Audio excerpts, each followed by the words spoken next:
Promises I made my mother for Sam and Mary Lane, Shirley, Aunt Betty, Mary, and of course Mama. And the cheerman came. First and foremost, have faith in your dreams. Mary Kirkpatrick Haskell. Even as a little boy being raised in rural Mississippi, I loved television. Back then, there were only 3 networks, CBS, NBC, and ABC. And in my hometown of Amory, Mississippi, we didn't even get ABC until the late 60s. Amory was founded in 1887 as Mississippi's first planned community, a town used as the halfway depot for the Frisco Railroad between Memphis and Birmingham. By 1900, the population was about 7,000 people, and it's never changed. I often compare it to Andy Griffith's Mayberry. In 1964, when I was 9 years old, Bonanza came on at 8 p.m. on Sunday nights. It was the #1 show on television, my absolute favorite, and I watched it every week. That same year, Hello Dolly and Carol Channing won Tony Awards. My Fair Lady walked away with the Oscar for Best Picture. The Girl from Ipanema won the Grammy for Record of the Year. The Beatles were named Best New Musical Artists, and Donna Axum was crowned Miss America. I had a major crush on Julie Andrews, who won the Academy Award for playing Mary Poppins that year. I knew all of this and more. I was a walking statistician of entertainment industry facts, and I shared them with anyone who would listen. I read TV Guide every week, as well as Photoplay magazine, to get the latest information about the world of entertainment in Hollywood, where I dreamed of working one day.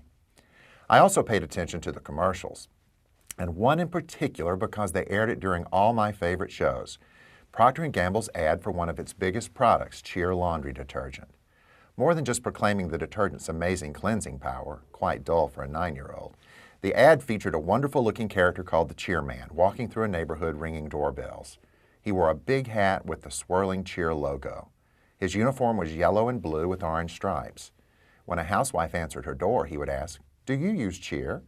Her face always lit up in a smile. "Well, yes, I do," she'd say, and show him her box of Cheer. He'd smile and give her a check for $10.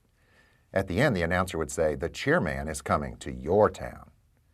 The commercial promised that if he knocked on your door and you could show him a box of Cheer, or what they called a reasonable facsimile, basically Cheer written on a piece of paper, he would give you $10, which was an incredible amount of money for a kid in 1964. The first time I saw that commercial, I was not only absolutely convinced that the Cheerman would come to Mississippi, but I was positive that he would come to Amory, and more important, to 405 South 3rd Street, my home. When I told my mother that the Cheerman was coming, she never once pointed out how impossible that would be, or how far we lived from the places where those commercials were made. Instead, she told me it was a beautiful dream, and she helped me prepare for his arrival.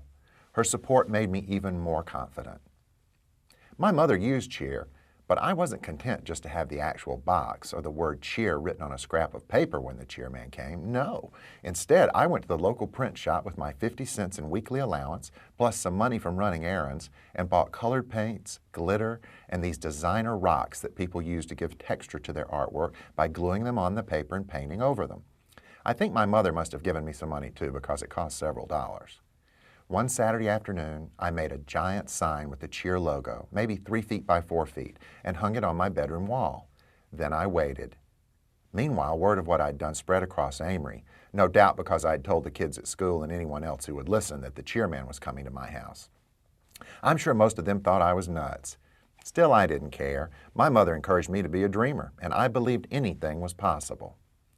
My insistence that the Cheerman would come to our house soon became the joke of all jokes to my dad and his golfing buddies. When my parents had people over for cocktails or dinner, my father, Sam Jr., my grandfather was Sam Sr., and I was Sammy, would say, "Sammy, go bring out your Cheer sign." I did, even though I knew how patronizing the laughter was. But I would look them straight in the eye, and with every ounce of confidence I had, I would simply say, "He's coming." My dad was a charismatic, handsome, self-made man who everyone wanted as a friend. He was close to the high school football and basketball coaches and often hosted a gaggle of men at the house where they'd drink beer and watch sports on TV. Although I know he loved us, my father was not a nurturer. His way of motivating his sons, me and my younger brothers Jamie and Billy, was to call attention to our frailties. Though he would do it in a light-hearted, funny way, I never liked it. My mother reacted differently. She believed in me and in whatever I believed in. She had taught me to always have faith in myself, no matter what. At the time, I was too young for her to explain the reasons why faith couldn't hurt, only help, and I didn't ask deep questions, so it was her strong example that I took to heart. When my father snorted in disbelief at what he thought was my fanciful imagination, she would say, "If he believes the cheerman's coming, then of course he's coming." Time marched on. The commercial cycled off the air. I moved the sign from my bedroom wall to underneath the bed, and then I rolled it up at the bottom of my closet.